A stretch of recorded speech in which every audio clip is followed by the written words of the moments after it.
As she has mentioned, I'll briefly say about my country. Some 200 years back,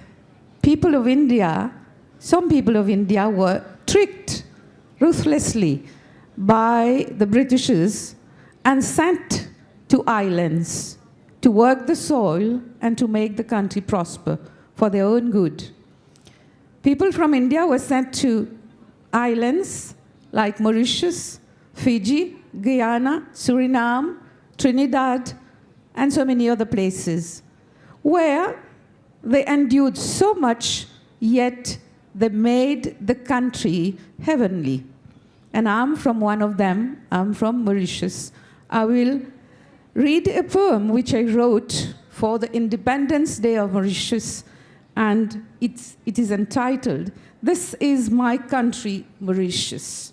And it is from one of my books, Mauritius in Rhythms, which I have written, the history of Mauritius in verse and in prose. Yes, this will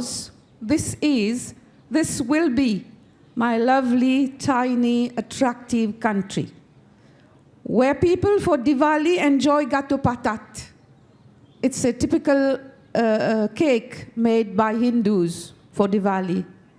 While for Spring Festival, we eat gato cravat. This is another typical of the Chinese cuisine. We relish Gâteau Marie on Assumption Day. Christians are used to give Gâteau Marie to everyone on the Assumption Day. Waiting for Sevai on Eid come on a tray. When the Kawar merges with the Kavadi. So here you see all the multilingualism, multiracial, multicultural country that I come from. North India meets the South in all solemnity. East meets West. The soil knows no rest. While plowing, tilling, sowing, and harvesting, a bus trip from the north to the capital gives an air of fancy dress carnival. With the Hindu in sari or dhoti wrapped, the Muslims bearded face and cap, the Creole dressed in Western style, the Chinese unending talk and smile. Happily join in this fatherland, but not forgetting ancestors and their motherland, that is India. Keeping cultures all, traditions all, life goes on. Once it was survival, now pleasurable, more and more enjoyable, as blow winds favorable towards development, towards progress gradually. Yes, this is, and this will be my only refuge, my only country to love, to cherish, to sing its glory. I will read another poem from my latest book entitled The Last Pilgrimage. I don't know why I chose this title, The Last Pilgrimage. And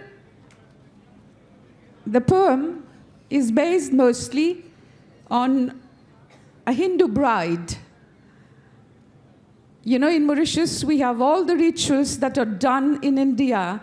And all these rituals, combined with other rituals, make a festival, a marriage, a very grand thing, something memorable. But there is the girl who is sitting there and going to her husband's place. Where does she stand? I call it a no man's land. Because from one house, she has been put out. I don't want to be cruel, but that's the cruelty in there that I could feel. You are put out of your parents' house, and you are being sent to another man's place whose doors are not yet open for you. What do you do in such a circumstance? from one closed door to another not yet opened. The unending rituals took time unending. Some overfed guests had left, others were leaving.